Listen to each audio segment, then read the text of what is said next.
আসসালামু আলাইকুম, সবাইকে স্বাগতম। আমি কাজী সাহেব তোমাদের সামনে লুকিং ফর জিএসটির নতুন সিরিজ, এটার হচ্ছে পর্যায়ভিত্তিক গতি। এই চ্যাপ্টারটা আজকে আমি তোমাদেরকে দেখাবো। এখানে আজকে আমি অ্যানালাইসিস দেখাবো যে বিগত বছরগুলোতে কি কি কোশ্চেন আসছে এই চ্যাপ্টার থেকে, আর এটা তোমরা কিভাবে ডিল করতে পারো, কিভাবে খুব সহজে হ্যান্ড ক্যালকুলেশন করতে পারো, এই অ্যানালাইসিসটা দেখাবো। ইনশাআল্লাহ তোমরা এইটা দেখার পরে অ্যাটলিস্ট বিগত বছরের কোশ্চেনগুলো সলভ করতে গিয়ে অনেক অংশে তোমাদের ইজি হবে। তো চলো কথা না বলে শুরু করি। দেখো ফার্স্ট কোশ্চেন কি বলছে যে এল দৈর্ঘ্য ও এক কে স্প্রিং ধ্রুবক বিশিষ্ট একটি স্প্রিংকে কেটে সমান 4 টুকরা করা হলে প্রতিটা টুকরার স্প্রিং ধ্রুবক কত হবে। আচ্ছা, এখানে কত টুকরা করা হয়েছে? 4টা টুকরা করা হয়েছে। ঠিক আছে, জাস্ট একটা বিষয় মনে রাখবে, সেটা হচ্ছে উপরে যতগুলা টুকরা করা হয়েছে আর এখানে কততম টুকরার বের করতে হবে, অর্থাৎ কয়টা টুকরার বের করতে হবে ইনটু কে।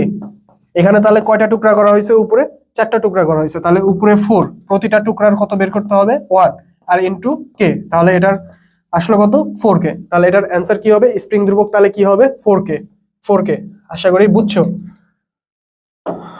মাত্র কয়েক সেকেন্ডে তুমি এটার অ্যান্সার করে ফেলতে পারবে। তারপরে দেখো কি বলছে যে একটি সরল দোলক পৃথিবীর কেন্দ্রে নিলে ইহার দোলনকাল হবে।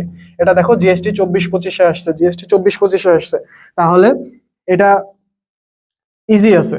ঠিক আছে, 24-25-এ আসছে, অর্থাৎ গত সেশনে আসছে। এখন আমাদের ফর্মুলা আমরা কি জানি? T is equal to 2 pi root over L by G. G পৃথিবীর কেন্দ্রে জি এর মান কত? পৃথিবীর কেন্দ্রে জি এর মান কিন্তু 0। এখানে টি এর সাথে জি এর সম্পর্ক কি? 1 বাই রুট জি। জি হচ্ছে যদি 0 হয় তাহলে 1/0, এটা কি অসীম ধরা হয় না? তাহলে টি কি? টি হয় হলো অসীম, তাহলে এটা কি হবে? অসীম। এখন তোমাকে যদি টি না দিয়ে যদি ফ্রিকোয়েন্সি দেয় তাহলে কি হবে? ফ্রিকোয়েন্সি টি এর কি? ব্যস্তানুপাতিক, তাহলে এখানে ফ্রিকোয়েন্সি 0, অর্থাৎ কম্পাঙ্ক 0। টি অসীম আর জি কত? 0। তারপরে দেখো গরমের ফলে একটি সেকেন্ড দোলকের দৈর্ঘ্য বৃদ্ধি পেল। আচ্ছা ঠিক আছে, বৃদ্ধি পাইলো, এর ফলে 200 সেকেন্ড ধীরে চলে, পরিবর্তিত দোলনকাল কত? পরিবর্তিত দোলনকাল এটা আমরা কিভাবে বার করি? T dash is equal to 2 into 86,400, 86,400 divided by 86,400 minus 200। এখন দেখো এইখানে তোমরা এটা কিভাবে ডিল করবা, এই শর্ট হ্যান্ড ক্যালকুলেশন তোমরা কিভাবে করতে পারবা।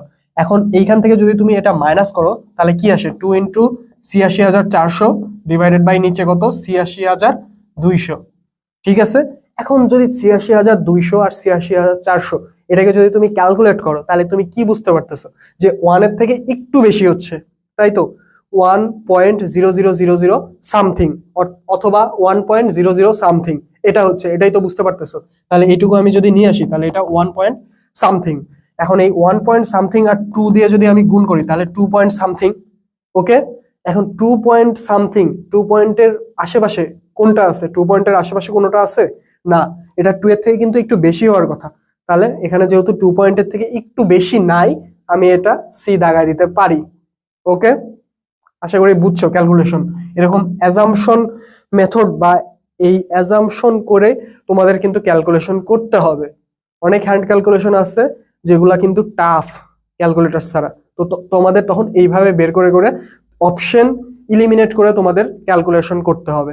ওকে, সরল ছন্দিত গতির সমীকরণ। সরল ছন্দিত গতির সমীকরণ আমরা কি জানি? D square x dt square omega square x is equal to 0। এই যে এইটা। তারপরে দেখো নেক্সট কি বলছে যে একটি সরল ছন্দিত দোলকের সর্বোচ্চ বেগ কত? 0.3 মিটার পার সেকেন্ড। এটা কি সর্বোচ্চ বেগ? বিস্তার কত দেওয়া আছে? 0.06 মিটার। পর্যায়কাল অর্থাৎ আমার টি এর মান চাইছে, তাহলে সর্বোচ্চ বেগের ক্ষেত্রে আমরা কি জানি? V max is equal to omega এ।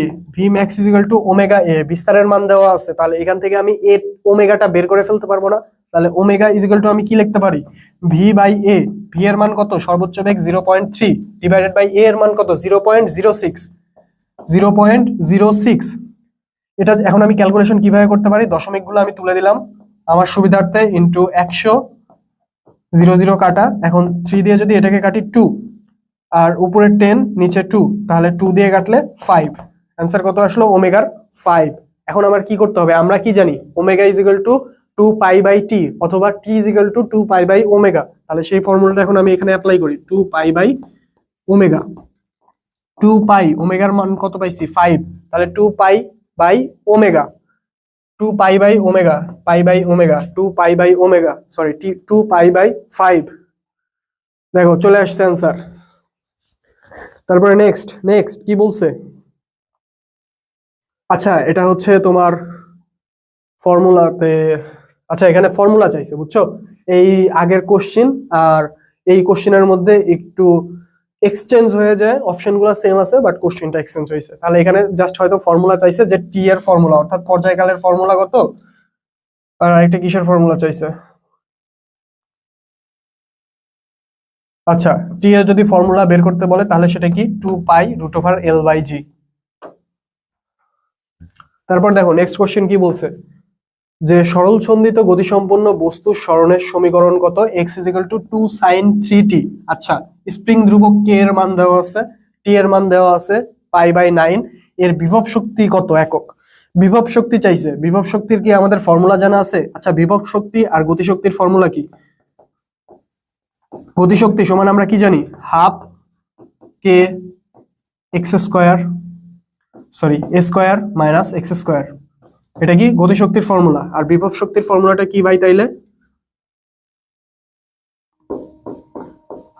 বিভব শক্তি, বিভব শক্তি, বিভব শক্তি হাফ কে এক্স স্কোয়ার।